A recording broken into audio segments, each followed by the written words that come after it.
नमस्कार शेतकरी मित्रांनो, शेतकऱ्यांची शेतीशाळा प्राकृतिक आधुनिक कृषी शोध प्रेक्षण चिकित्सालय रामपुरी बुद्रुकमध्ये आपले सहर्ष स्वागत आहे। शेतकरी मित्रांनो, आता तुर्तासच टरबूज आणि खरबूजाची लागवड चालू झाली आहे आणि हा नोव्हेंबरचा दुसरा हप्ता असून नोव्हेंबरच्या दुसऱ्या हप्त्यामध्ये जी लागवड करतो आपण टरबूज आणि खरबूज, तर हे टरबूज आणि खरबूजाचं व्यवस्थापन इथं करत आहोत। तर यामध्ये आपल्याला कल्टिवेशन आडी उभी नांगरट करून घ्यावी चांगली खोलवर। त्याच्यानंतर चांगलं रान वाळल्यानंतर रोटावेटर मारावं। जर समजा जास्त ढेकळे निघाले नसतील तर रोटावेटर मारायची गरज नाही आहे। त्याच्यानंतर तुम्ही मोगडा पण करू शकता। मोगडा करून पाळी टाकून तुम्ही बेड मारू शकता। तर बेड आपल्याला मारायचं आहे एकदम लाईन टू लाईन, जवळपास 5 ते 6 फूट, 6 फूट, आणि 6 फुटावर जे बेड मारतो त्याची रुंदी असली पाहिजे 3 फूट। तर 3 फूट जर रुंदी असली तर मध्यभागी एकदम सेंटरला इकडं 1.5 फूट आणि इकडं 1.5 फूट जागा सोडून आपल्याला होल घ्यायचा आहे। झिगझॅग पद्धतीनं होल मारायचं। झिगझॅग पद्धतीनं होल मारल्यानंतर तिथं आपल्याला मल्चिंग टाकून झिगझॅग पद्धतीनं होल मारल्यानंतर तिथं आपल्याला योग्य प्रमाणे लागवड करायची आहे। तर लागवड कशी करायची, एकच बी टाकायची आणि 1.5 फुटावर होल घ्यायचं झिगझॅग पद्धतीनं टिपटॉपमध्ये। आता ह्या इथं जर समजा आपण होल घेतलं, इथं जर समजा आपण होल घेतलं, या साईडला ड्रीपची नळी आहे इथं, ही ड्रीपची नळी आहे, या ड्रीपच्या या साईडनं इथं एक होल घ्यायचं। नंतर 1.5 फूट अंतर सोडायचं, त्या साईडनं एक होल घ्यायचं। नंतर 1.5 फूट अंतर सोडायचं, त्या साईडनं एक होल घ्यायचं। तर अशा पद्धतीनं होल मारायचे आणि होल मारून थोडंसं पाणी सोडायचं आणि पाणी सोडल्यानंतर गार रान झालं की त्याच्यात एक बी टोबून घ्यायची। एक बी टोबल्यानंतर त्याला जर्मिनेशन व्हायला 4 ते 6 दिवस लागतात। थंडी जर असेल कडाक्याची तर 8 दिवस बी लागतात, आणि जर समजा जर्मिनेशनच्या काळामध्ये थंडी नसेल तर वेळ थोडा कमी लागतो। आणि बेड ज्यावेळेस आपल्याला परिपूर्ण झालेत, म्हणजे ड्रीप लाईन आतरायची आपल्याला किंवा मल्चिंग टाकायची, तर त्यावेळेस काय करायचं, मिश्र खताचा डोस बेडवर टाकून द्यायचा। मिश्र खतामध्ये काय घ्याल तर मिश्र खतामध्ये आपल्याला शेणखत घ्यायचं आहे प्रति एकर कमीत कमी 2 ट्रॉल्या चांगलं कुजलेलं। त्याच्यानंतर काय घ्यायचं, त्याच्यानंतर घ्यायचं आहे आपल्याला NPK मध्ये DAP 2 बॅग आणि पोटॅश 1 बॅग। त्याच्यानंतर काय घ्यायचं, त्याच्यानंतर घ्यायचं सेंद्रिय कर्ब वाढण्यासाठी किंवा आपल्या क्रमीला सहाय्यक असं सेंद्रिय खत म्हणजेच निंबोळी पेंट घ्यायची। तर निंबोळी पेंट घ्यायची प्रति एकर 2 बॅग।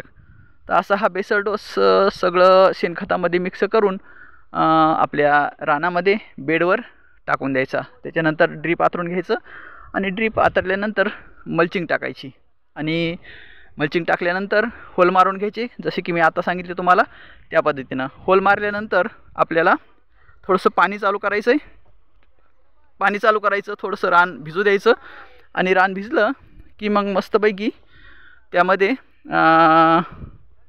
एक बी प्रमाणं 1 फूट किंवा 1.5 फूट अंतर ठेवा। जर समजा तुमचं बेड जर खूप थोडंसं 6, 6.5 फूट किंवा 8 फूट जर पडलं तर तुम्ही काय करा,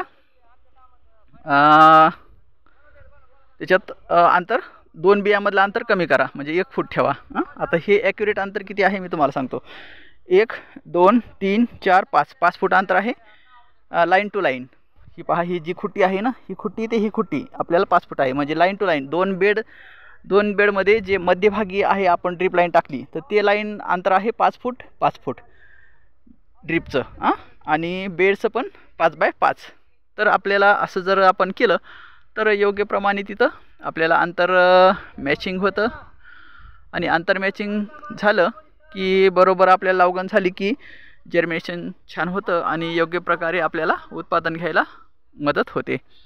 जास्त दाटवाही करू नका, आणि प्लॅन्ट पॉप्युलेशन पण खूप महत्त्वाचं आहे। जर समजा जास्त दाटवा केला तर दाटवा होऊन फळं बारीक पडतात, आणि जर समजा जास्त जर लांब जर अंतर केलं तर प्लॅन्ट पॉप्युलेशन कमी बसतं, म्हणजे झाडांची संख्या कमी बसते। मग झाडाची संख्या जर कमी बसली तर तिथं पण आपल्याला हे राहतं, झाडाची संख्या कमी बसल्यामुळं काय होतं, की झाडाची संख्या कमी बसल्यामुळं आपल्याला फळं कमी मिळतात, त्याच्यामुळं पण थोडंसं नुकसान होऊ शकतं.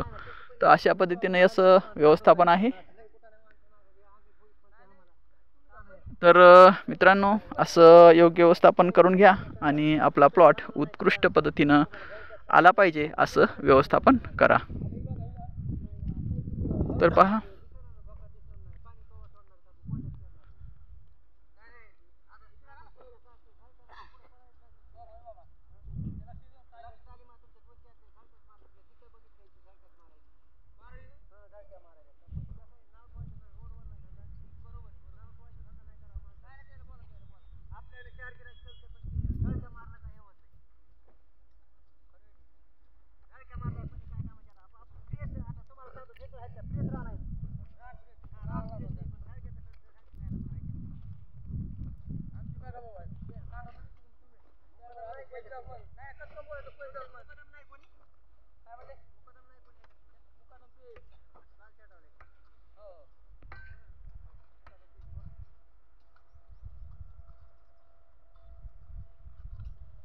हे पहा, मिश्र खताचा डोस इथं टाकलेला आहे आपण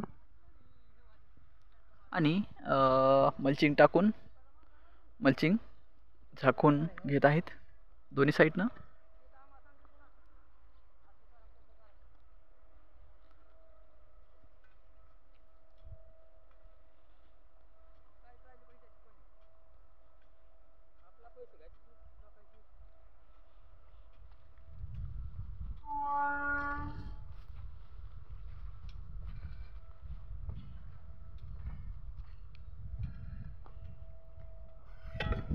मसार आहे ना रानात, मसार चांगली म्हणलं रानात.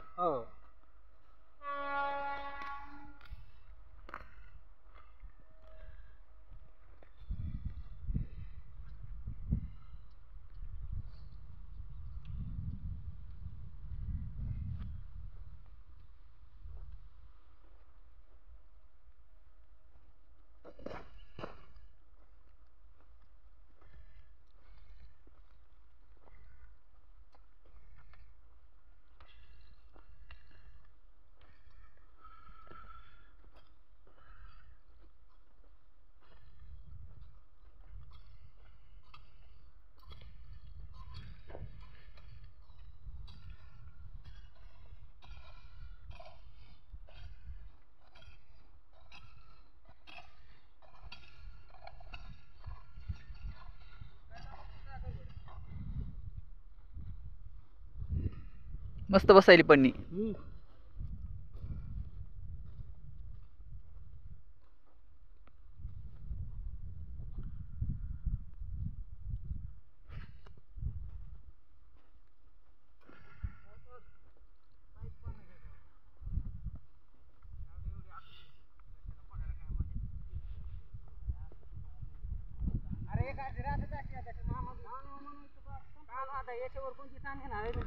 हो म्हणायचं, चालायचं.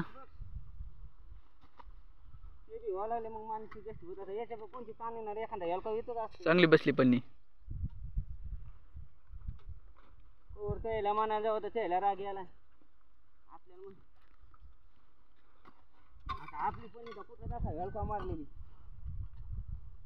माती साफ टाकवली समजी टाकावी त्याला म्हणाले घे जाऊ त्याला वाटेल आम्हालाच म्हणायले सारखी. होय मामा, चालायचं. माघार घेतली बरी असती. ना ऐकल्या काय सारखं करायचं तर. सारखं वाकून येतं ना,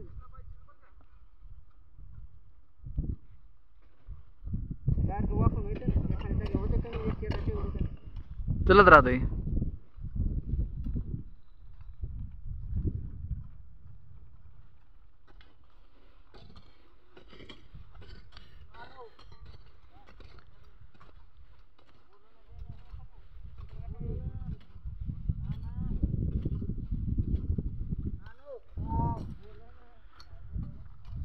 थँक्यू मित्रांनो, wish you all the best. जय हिंद, जय भारत.